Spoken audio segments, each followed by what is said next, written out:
Hello everyone, this is Snigdha Gupta here, your NLP expert therapist, counselor for emotional wellness and mental health. Okay, today we are going to talk about the recent cardiac arrest in young people and the reasons responsible for that according to me. Okay, so I've been receiving so many queries as to why young people who gym regularly, who have perfect 10 bodies, who eat proper nutrition all the time, and how do they end up with a sudden heart attack or a cardiac arrest.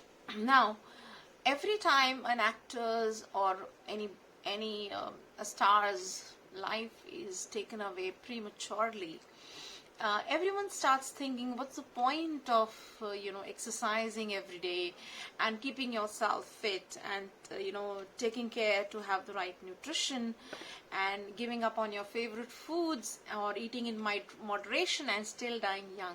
What's the point? So these people who we are talking about have perfectly gymmed and sculpted bodies, not an ounce of fat here loose, and they end up with a heart attack, and that's a very sorry state to actually be in. And in my own family, this has happened to me a week ago, and my own mother-in-law has been always exercising every day. She's been walking every day. She's been always eating healthy, very carefully controlling her fat intake, her cholesterol that she has tried and maintain it. She exercises right, she does yoga, she does pranayam, she does she does everything very right. And still, just a week ago, she had to go for her heart's angioplasty. The reason was she had more than 95% block in one of her arteries. And this sent an alarm bell, and I could not understand, why would this happening? She's such a fit person. She's, watched her weight all her life, and why does this happen to her? So most people, have the same doubts, and most people have the knowledge about, everybody has a knowledge nowadays thanks to Google and so many social media. Everybody has a knowledge about how to eat right, what nutritive foods to eat, what nutrition to go, but everybody fails in only one thing, is putting all that knowledge into actually actionable steps. People are very great at Googling, people are very great at finding out what is good for them, how to eat right, how to exercise right, how to gym, everything is there available and people are doing it. What people aren't doing is something else. So all that spiritual knowledge, that there are healers and there are coaches and there are expert therapists like me, over the years, they have read about, all this is a waste if you just read it and you have so much of knowledge, but you just do not know how to put it in practice. So, and you don't know anything about it. That's the worst scenario to happen. So I've been seeing so many news channel debates where it's going on, so many cardiologists talking about increased cholesterol, then dietitians talking about having the right nutritive foods, taking the right nutrition for optimum heart health, and then of course there are people who are talking about over exercising and under exercising, so that that's perfect. Of course one must keep the cholesterol at an optimum level, one must keep LDL at less than 55. That's all right, and it's, of course you have to think about the right nutrition and the perfect nutrition. Everything is perfect according to what they say. There's nothing wrong about it. But then I also know people who over exercise, overtrain their muscles, and what they end up with is lack of proper rest, lack of proper recovery from exercise, lack of proper recovery from their muscles, fatigue, and the same exercise routine becomes detrimental to their health. It becomes their main enemy. That is what I have observed. So then there are influencers on social media telling you how to keep fit. Here I can see, open your Instagram, there'll be thousands of people, your contacts telling you how to keep fit, how to gym, how to eat right, follow a fitness regime of the celebrities. So now if you do so very blindly, you follow celebrities, you follow their lifestyles, and you do that very blindly, you are actually handing the remote control of your health in somebody else's hands. That's the influencer's hand. So it's like, you're giving that influencer power of controlling everything controlling your thoughts, your feelings, and giving that remote to that person and saying, hey, listen, give me a permission to do something. Influencers take a hefty sum of money to influence people. That's their job. That's that's the reason that they are on social media, and their whole thing is to influence people into buying things. It's their job. So it's your own fault if you get influenced into following a celebrity's lifestyle and fitness regime. Okay, and it has no logic, and it doesn't apply to you. Have you ever, you have actually done is, what you've done is you've given your remote to somebody else, and it's great to have awareness about it through social media, yes, but use your own mind, logic, and understanding, and also understand what do you need to take from that. Today people hand away their brains and emotions and logic to social media, and they allow the social media to take decisions on their behalf. And the fault is actually lying in you. That's absolutely stupid and a foolish thing to do. Let me make no poems about it. I'm saying it right on your face. It's stupid.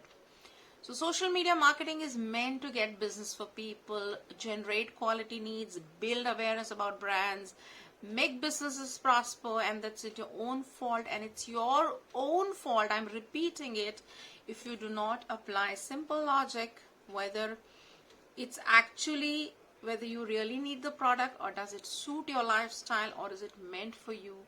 You're just going into the marketing of the product and just giving it. So everyone is talking about exercise. Every cardiologist will tell you to keep LDL below 55, exercise right, eat right. Okay, and what they do not also tell you is that you need to sleep well. You need to have a proper night's sleep. Nobody wants to hear this. Everybody wants to hear, how do I eat the right foods, how do I keep my cholesterol level in check and everything. But nobody wants to hear that the lack of sleep is causing the inflammation in the heart, and that is the major reasons for heart attacks. People do not die of cholesterol. People do not die of excess cholesterol. Ask any cardiologist. Their cholesterol must be quite under limits, but then not getting enough quality sleep takes a hit on your lifestyle, whether you are remaining awake post midnight after probably partying hard, or you were doing nothing but simply browsing the social media with nothing in your mind. You're just browsing. Sometimes you're binging on Netflix, and that much of exposure of blue light is something which remains throughout the night, interferes with the absorption and secretion of melatonin, which is very, very important in your cardiac health. Go and Google melatonin and cardiac health. You would come to know how important it is to keep melatonin secretion to be available to you. So sleep deprivation is actually linked to inflammation in the heart. Ask anybody who's recently suffered a heart attack or has gone through an angioplasty, or will tell you for a week or days prior to that attack or an angioplasty or an angiogram that they got it done and have come up with blockages, that they did not actually get proper quality sleep. They could not sleep. They had to remain awake, and that's or they had to get up multiple times at night, and after that they found it very difficult to sleep back. So I've had arguments, I've had so many people who argue that, then there are people, what about those people who need just 4 hours of sleep and they're so fresh in the morning, and these people are billionaires. But yes, that's what they are. You are not them. All right. So every person is unique, and it's only some people. You are very different. Remember that what works for them doesn't necessarily have to work for you. So stop using such stupid arguments that everyone is doing it, so I'm doing it. Everyone is nowadays sleeping late, so I'm sleeping late. Everyone is partying, everyone is going out in COVID, so I'm doing it. Everyone, so why should I restrict myself in the pandemic? Everyone is out, so why should I stay at home? This is the most stupid logic that I've ever seen. Well, remember, you are not everyone. Step back, try and understand that sleep deprivation causes inflammation in the heart. Sleep deprivation is a curse of this modern society. There were times in the older times that where people used to sleep away by 10:30 and get up early in the morning. Does not happen anymore. People say, oh, I've got work to do, so much work that I need to do, I'm so stressed about this, and I need to carry work home, I can't sleep, I need to complete this and that, and then then you take then you talk about anxiety, then you have hypertension, then you're trying to take pills to sleep, which should come naturally to you. So still, because of this, even if you take your multivitamins daily, even if you take your hypertension pills, still you are at a risk of heart disease or issues if you do not sleep sound. It's as simple as that.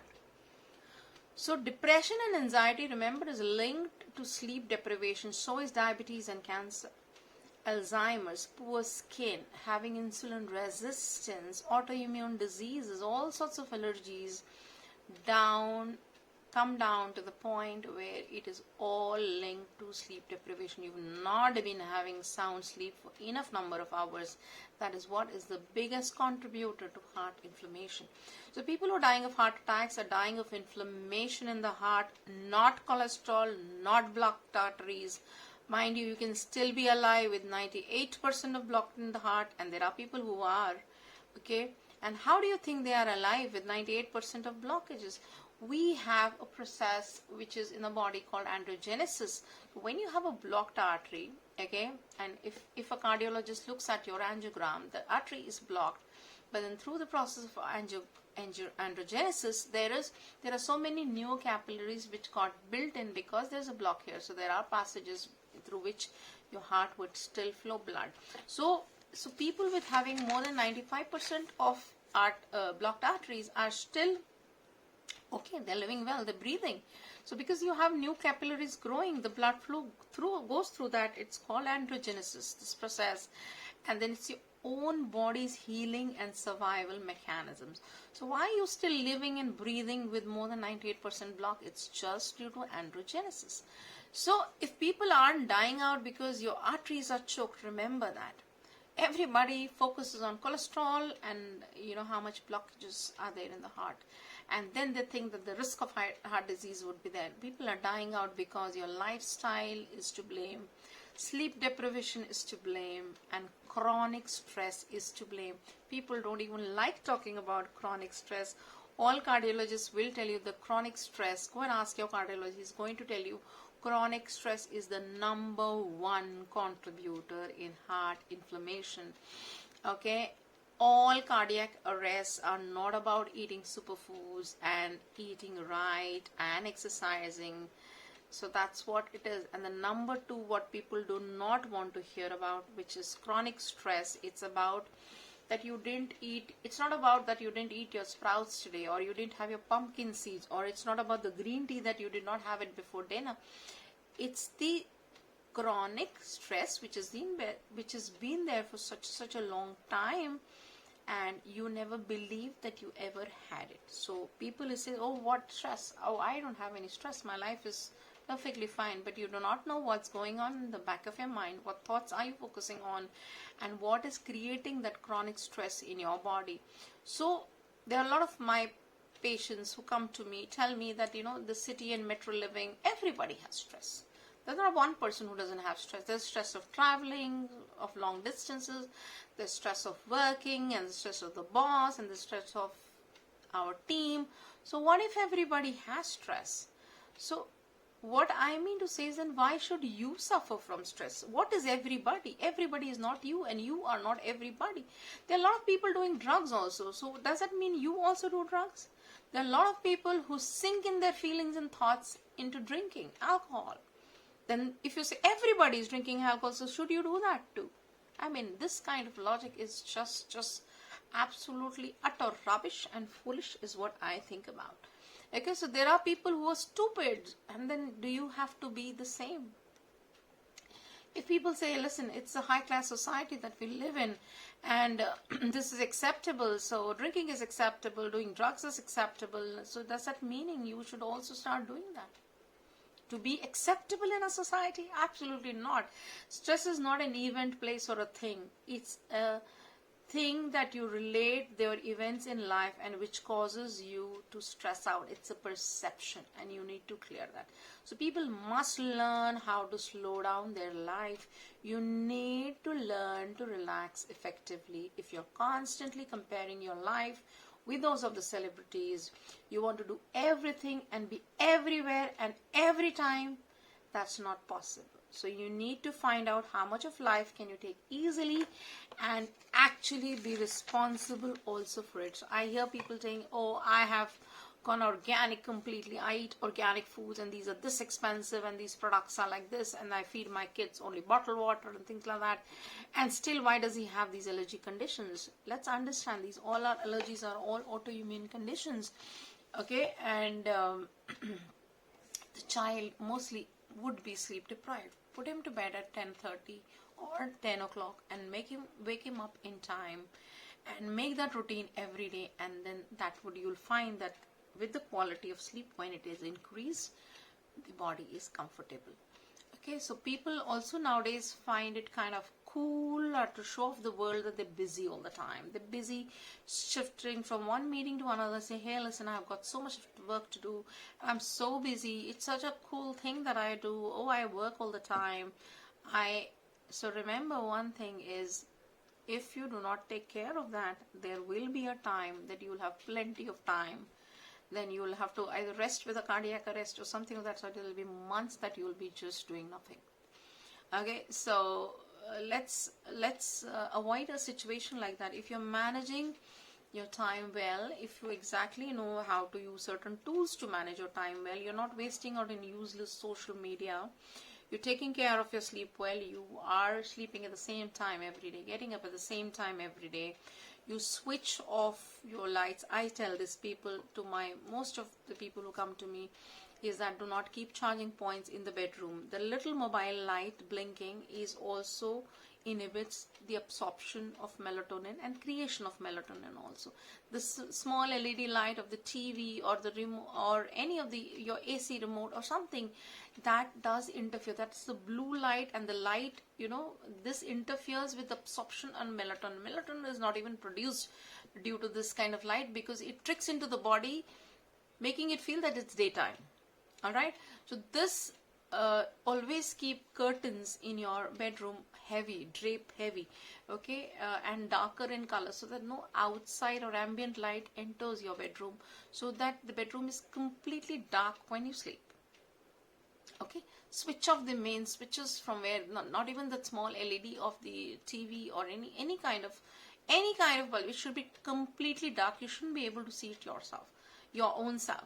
Okay, so block lights off, and remember that you are not a pop star or rock star to do this hustle and grind anymore. All right, you are a simple professional, so make sure that you eat well, rest well, sleep much better, so that you have a balanced life. The life has to be balanced. Okay, so you can do as much as Netflixing that you want. You can binge on. Alright, if you are staying up late at night watching Netflix, make sure that you get some shut eye during the daytime. Do something which will balance out. Don't be sleep deprived. It lowers your immunity. When your immunity is lowered, you do not know what will hit you. Okay, so all that you need to do, only 2 things that I'll tell you finally, and take care of your sleep. Your sleep is very, very important. Get good quality of sleep. Get up fresh in the morning, whatever time you get up. 2, very important, is take care of your stress. Chronic stress. It's going to bring your immune system down. It's going to cause issues in your heart, inflammation in your heart. If you need how to handle stress, how to handle sleep, do ping me. Do get in touch with me. How do you handle that? And I can help you out. Thank you so much for watching. Bye-bye, and see you some other time with another topic. Bye and see ya.